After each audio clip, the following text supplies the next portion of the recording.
Hello les amis, bienvenue sur ma chaîne, bienvenue sur le fabuleux garage de Figoulu. Alors aujourd'hui c'est une grande première puisque en fait je vais m'attaquer à la soudure, ce que je ne connais absolument pas, donc je suis totalement débutant.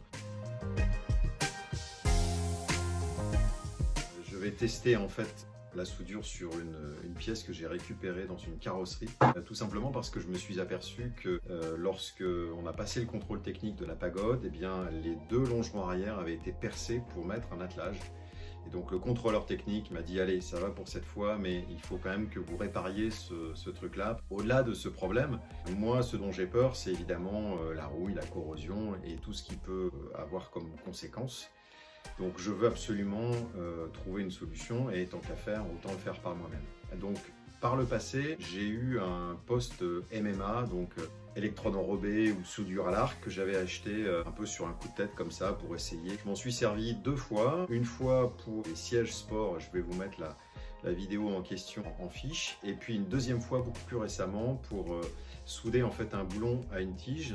Et en fait, bon, vous voyez, ce que j'avais fait, c'est vraiment grossier, on s'en fiche, c'était pas pour faire joli. Mais en fait, ça fonctionne bien. Par contre, ce que j'ai compris, c'est que la soudure à l'arc, c'est quand même une maîtrise un peu particulière parce que la tige fait qu'à chaque fois qu'on soude, eh bien, elle se réduit. Donc, il faut vraiment maîtriser un geste qui est loin d'être évident. Et puis surtout, ça fait probablement de très bonnes soudures sur des tôles relativement épaisses. Mais sur des tôles de voiture comme ça, j'ai mesuré en fait mon longeron, il fait 1 mm d'épais. Eh bien, il est préférable d'avoir un autre procédé de soudure, sauf si on maîtrise complètement la soudure à l'arc. J'ai regardé, en fait, chez Lidl, ils font ce qu'on appelle un semi-automatique ou alors un poste à souder mag, sans gaz, fil fourré également, on appelle ça aussi fil fourré. Et évidemment, chez Lidl, eh bien, ils sortent ça de manière régulière, mais sans qu'on puisse savoir quand. Donc j'ai quand même regardé sur internet, je me suis documenté, j'ai regardé plein de tutos YouTube justement sur le pour, le contre. Il est évident que la soudure avec du gaz est bien mieux, mais ça nécessite un investissement plus important et probablement une maîtrise du sujet que je n'ai pas et que je n'aurai certainement pas. Moi, ce que je cherche, c'est simplement à faire quelque chose qui est correct, qui me permettent de réparer ma voiture, mais je ne serai jamais un soudeur et c'est pas l'objectif. J'ai regardé sur internet pour essayer de trouver un poste qui a un bon rapport qualité-prix et je suis tombé sur un poste assez rigolo que je vais vous montrer, qui est juste derrière moi et qui ressemble étrangement au poste de Lidl. Et donc je pense que c'est exactement la même société qui fabrique ces postes à souder en Chine et qui, une fois de temps en temps, fabrique des marques de distributeurs comme par exemple Lidl. Et vous allez voir en fait, les boutons sont exactement placés au même endroit, les réglages sont identiques, donc je pense que vraiment c'est le même poste à souder que chez Lidl, qui par ailleurs a des super retours, c'est-à-dire c'est vraiment un super rapport qualité-prix. Donc je me suis dit allons-y et donc je vais vous présenter maintenant la bête. Alors voilà, il s'agit donc d'un poste à fil fourré. Ça se présente en fait de la manière suivante. On a ici un petit capot avec le fameux fil fourré qui tourne ici, qui est tiré jusque dans l'extrémité de la torche qu'on trouve ici.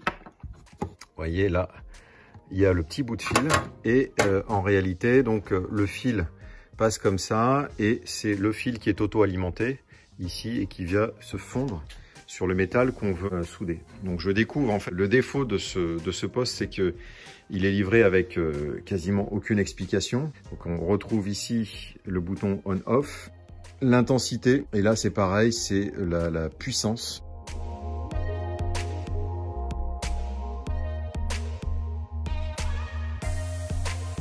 Et puis ici, la vitesse de défilement du fil. Donc ça va conditionner le défilement du câble qui va aller directement se fondre sur la pièce.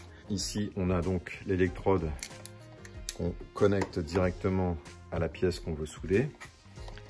Et finalement, c'est aussi simple que ça. Donc, je n'y connais rien, véritablement, rien du tout. J'ai juste vu plein de vidéos, j'ai juste tenté de me documenter du mieux que je pouvais. Et puis, je me suis dit, bon, on va essayer, on va tenter le coup. Donc, ce que je vais faire dans un premier temps, c'est je vais tester, en fait, tout simplement, au minimum du minimum, avec une vitesse de défilement de l'ordre de 4 sur une pièce comme ça, qui est relativement épaisse. Je pense que ça fait un peu plus d'1 millimètre d'épaisseur. Donc je vais passer un coup de meuleuse dessus. Et puis je vais faire probablement plusieurs cordons On va bien voir ce que ça donne. Donc opération meulage.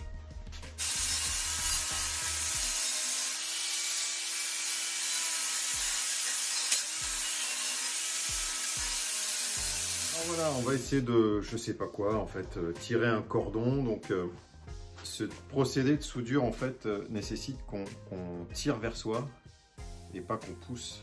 Donc, je vais tenter de tirer quelque chose vers moi. Donc, j'ai mis minimum intensité, vitesse sur 4, bien équipé surtout.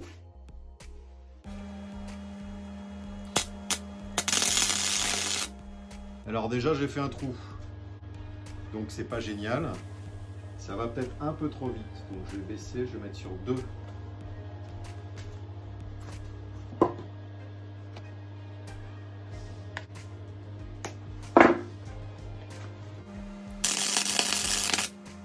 Non, là c'est pas suffisant, donc je vais remettre un petit peu de vitesse, je vais remettre sur 3, je vais aller un peu plus vite. Ça fait un énorme trou, donc ça va pas du tout. Si je mets plus de vitesse, on va voir ce que ça donne. 5.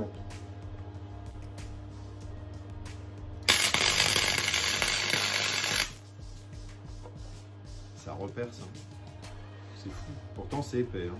Je vais aérer un peu parce que ça pue. Bon, alors résultat, on peut pas dire que ce soit très très joli. En réalité, j'ai l'impression que tout est trop puissant. Les deux seuls qui sont à peu près moins minables que les autres, c'est ces deux-là. En fait, j'ai pas nécessairement fait de manière graduelle.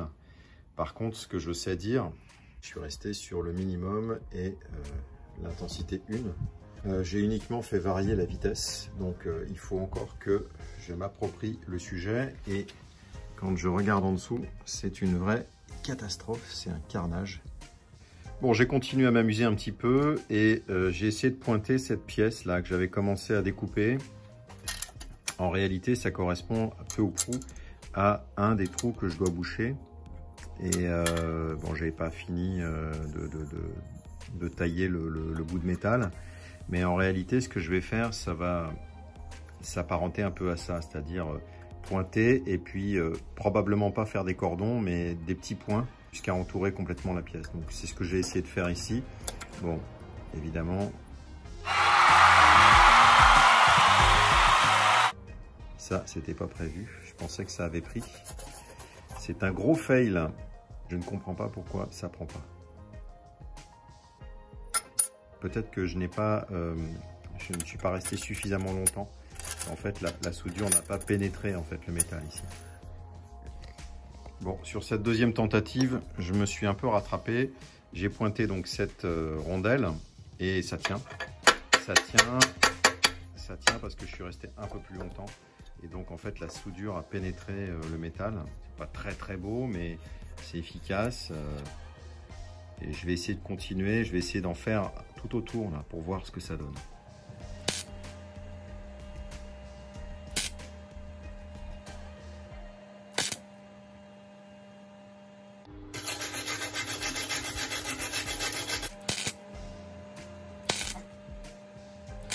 Ouais, je crois que c'est pire que mieux en fait. C'est pas évident cette affaire.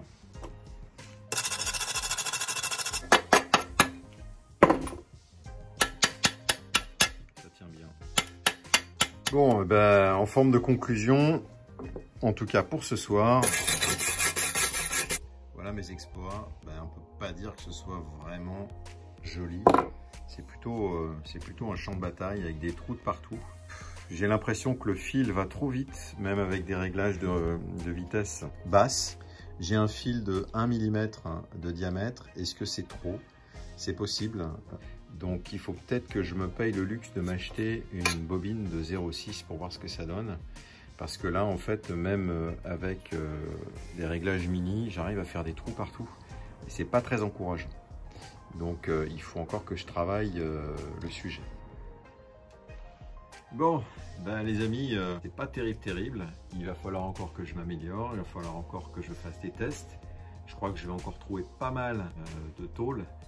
Je vais essayer de récupérer encore de la tôle de carrossier parce que c'est la tôle qui va m'intéresser pour la réparation sur la pagode. Il est franchement important quand même de s'entraîner, de bien comprendre les réglages. Je vais aller voir sur internet encore pourquoi est-ce que mon fil va trop vite ou qu'est-ce qu'il faut que je modifie dans les réglages pour avoir de meilleurs résultats.